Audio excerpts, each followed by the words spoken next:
Assalamualaikum warahmatullahi wabarakatuh dan selamat pagi anak-anak. Waalaikumsalam warahmatullahi wabarakatuh. Selamat pagi, Bu. Nah, bagaimana kabarnya hari ini? Alhamdulillah, luar biasa, tetap semangat, Allahu Akbar. Masya Allah.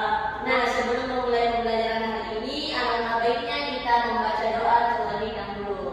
Nah, untuk baca doanya langsung dipimpin langsung sama Ibu. Berdoa dimulai.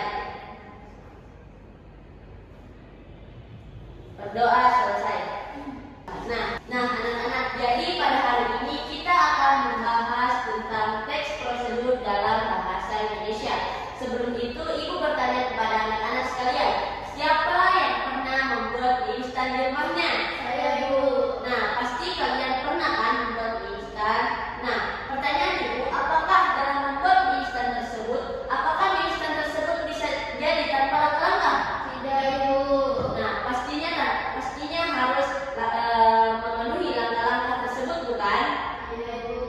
Nah, maka dari itu Ibu akan membahas tentang teks prosedur, di mana teks prosedur di sini membahas tentang langkah-langkah agar dalam membuat sesuatu tidak salah, dan kita membutuhkan petunjuk yang jelas dan urut agar sesuai dengan yang diekspektasikan. Nah, apa itu teks prosedur? Teks prosedur adalah teks yang berisi langkah-langkah urut untuk melakukan suatu kegiatan agar hasilnya bisa dicapai dengan benar dan tepat. Baik, selanjutnya yaitu tujuan teks prosedur. Nah, tujuan teks prosedur di sini terbagi menjadi 3 tujuan. Yang pertama yaitu membantu orang memahami cara melakukan sesuatu. Yang kedua yaitu memberikan petunjuk langkah demi langkah, dan yang ketiga yaitu mencegah kesalahan saat melakukan kegiatan. Nah, yang pertama yaitu membantu orang memahami cara melakukan sesuatu. Maksudnya di sini adalah teks prosedur memberikan penjelasan yang jelas dan sistematis agar pembaca tidak bingung dalam membuat sesuatu. Karena tanpa teks prosedur, seseorang mungkin melakukan langkah secara acak atau salah urutan. Nah, tujuan teks prosedur yang kedua yaitu memberikan petunjuk langkah demi langkah. Nah, maksudnya di sini adalah teks prosedur menyajikan langkah secara berurutan, biasanya menggunakan penanda urutan seperti garis datar dan lain-lain sebagainya. Nah, langkah-langkah tersebut harus searah dengan apa yang dilakukan. Contohnya, cara menyalakan kompor gas. Otomatis, hal yang pertama kali yang harus dilakukan ketika menyalakan kompor gas yaitu yang pertama, memastikan regulator terpasang dengan benar. Yang kedua, putar knop kompor ke arah kiri. Yang ketiga, nyalakan api menggunakan korek. Nah, dari contoh yang Ibu berikan, pastinya langkah-langkah tersebut terarah. Kapan tidak terarah, maka kompor gas tersebut tidak akan menyala dengan baik. Nah, contoh yang ketiga yaitu mencegah kesalahan saat melakukan kegiatan. Nah, maksudnya di sini adalah karena langkah-langkah sudah disusun secara sistematis, kita dapat mengikuti instruksinya dengan tepat. Contohnya, dalam resep makanan, jika takaran salah atau urutan keliru, maka makanan itu bisa gagal atau bisa asin. Nah, selanjutnya yaitu ciri-ciri teks prosedur. Nah, ciri-ciri teks prosedur di sini terbagi menjadi 4 ciri. Yang pertama menggunakan langkah berurutan, yang kedua menggunakan kata kerja, yang ketiga menggunakan kata penghubung, dan yang keempat bisa disertai alat tambahan. Yang pertama, menggunakan langkah berurutan. Maksudnya di sini adalah teks prosedur selalu menyajikan langkah-langkah secara sistematis atau bertahap. Artinya, langkah pertama harus dilakukan lebih dulu sebelum langkah berikutnya. Urutan ini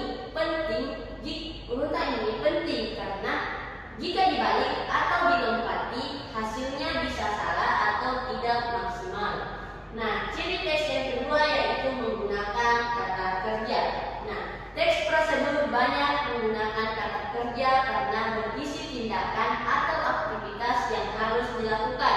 Kata kerja yang digunakan biasa berbentuk perintah atau imperatif. Nah, contohnya yaitu contoh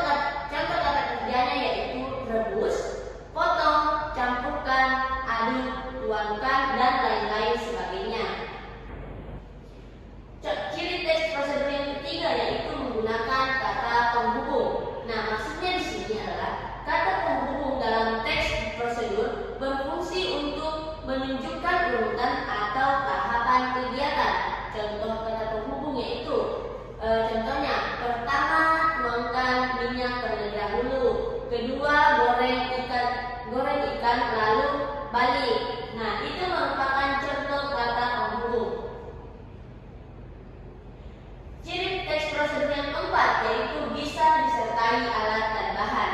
Maksudnya di sini adalah teks prosedur terutama yang berkaitan dengan pembuatan sesuatu,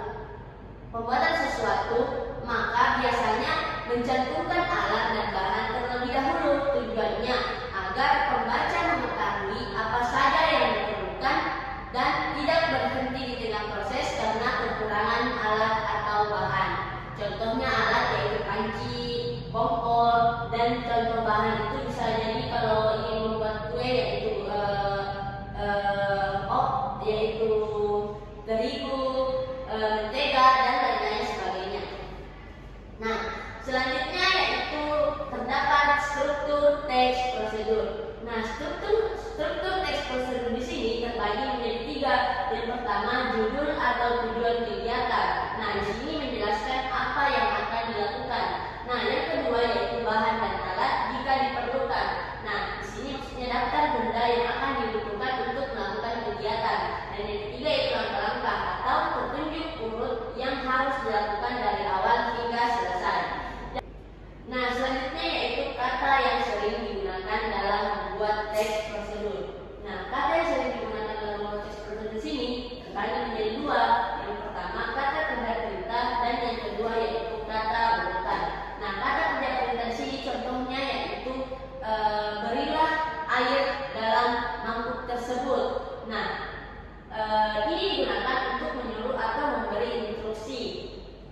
Kata yang kedua yaitu kata urutan atau menunjukkan urutan langkah. Contohnya ketika misalnya pertama-tama kita ambil masako, kedua kita akan begini. Nah, maka dari situ ini menunjukkan urutan atau langkah. Selanjutnya kita memasuki contoh dalam teks prosedur. Nah, seperti yang kita jelaskan pada awal pembelajaran yaitu tentang mie instan. Nah, sekarang kita masukkan contoh mie instan. Nah, adapun cara pembuatan mie instan yaitu kita harus menyiapkan alat dan bahan dan kita harus mengetahui langkah-langkah yang digunakan dalam membuat mie instan tersebut. Anak-anak bisa lihat di layar alat dan bahan yang digunakan dan langkah-langkah yang digunakan. Baik anak-anak sekalian, jadi ibu tadi sudah menjelaskan tentang pengertian teks prosedur, tujuan dari teks prosedur, ciri-ciri dari teks prosedur, struktur dari teks prosedur, kata yang wajib digunakan dalam membuat teks prosedur, dan contoh teks prosedur di atas. Nah, maka dari itu ibu harap anak-anak sekalian sudah memahami teks prosedur. Sekarang ibu akan memberikan pekerjaan rumah kepada anak-anak sekalian yaitu membuat teks prosedur dan dikumpul besok. Paham anak-anak? Paham, Ibu. Nah, baik.